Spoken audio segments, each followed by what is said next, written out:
شہر کی گلیاں اب خاموش، بازار کے شور سے دور اور محل کے اندر۔ حضرت یوسف علیہ السلام ایک اور امتحان کے مرکز میں کھڑے، قید خانے کی دیواریں ان کے آس پاس مگر ان کا دل اللہ کی طرف متوجہ، اور ان کا نور سب کے لیے مثال۔ حضرت یوسف علیہ السلام نے سمجھ لیا تھا کہ دنیا کا سب سے بڑا امتحان گناہ سے بچنا ہے، اور صبر کا پھل اللہ کی رحمت ہے۔ حضرت یوسف علیہ السلام کو قید میں ڈال دیا گیا، مگر یہ قید ظاہری طور پر سزا تھی، جبکہ اللہ نے اسے ان کی حفاظت کا ذریعہ بنا دیا۔ گناہ کے راستے جو ظاہری طور پر آسان لگتے، حضرت یوسف علیہ السلام نے انہیں ٹھکرا دیا اور قید کو اپنی پاکیزگی اور صبر کا ذریعہ بنا لیا۔ تنہائی کے لمحوں میں وہ اللہ کی طرف رجوع کرتے اور اس سے پناہ مانگتے کہ انہیں فتنوں سے محفوظ رکھیں۔ قید کے باوجود حضرت یوسف علیہ السلام کا ذکر شہر اور محل میں ہوتا رہا۔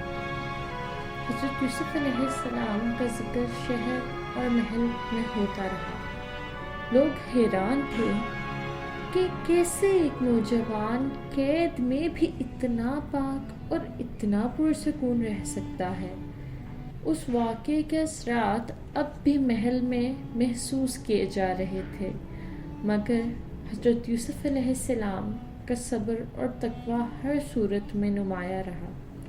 حضرت یوسف علیہ السلام کا رویہ واضح کرتا تھا کہ وہ اس آزمائش کو اللہ کی طرف سے امتحان سمجھ رہے تھے۔ انہوں نے دنیا کے عارضی آرام پر اللہ کی رضا کو ترجیح دی۔ ان کا صبر مثال تھا، اور ان کا یقین ان کے حسن سے بھی بڑھ کر روشن۔ قید میں ان کے ساتھ 2 قیدیوں کا ملنا ہوا، ہر ایک اپنے گھر اور خواب کے ساتھ پریشان تھا۔ حضرت یوسف علیہ السلام نے اللہ کے دیے ہوئے علم سے ان کے خوابوں کی تعبیر بیان کی، جو ان دونوں کے لیے ایک اہم موڑ ثابت ہوئی۔ یہ واقعہ حضرت یوسف علیہ السلام کے صبر، علم اور اللہ پر توکل کی واضح مثال بن گیا۔ حضرت یوسف علیہ السلام نے اپنے عمل سے ثابت کر دیا کہ گناہ سے بہتر قید ہے، اور پاکیزگی اور حیا پر قائم رہنا ہر مشکل سے افضل ہے۔ شہر کے لوگوں کے لیے ان کا حسن صرف ظاہری حسن نہیں تھا، بلکہ اخلاق اور تقویٰ کا نور بن گیا۔ مگر قید خانے کا اندھیرا اب بھی باقی تھا، اور مصر کا محل حضرت یوسف علیہ السلام کے صبر اور یقین کا امتحان لینے والا تھا۔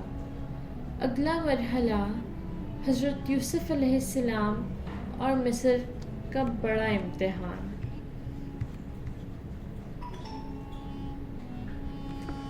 اگلا ایپیسوڈ، حضرت یوسف علیہ السلام اور مصر کا سب سے بڑا امتحان، جہاں پاکیزگی، حیا اور یقین کا سب سے بڑا امتحان ان کا انتظار کر رہا تھا۔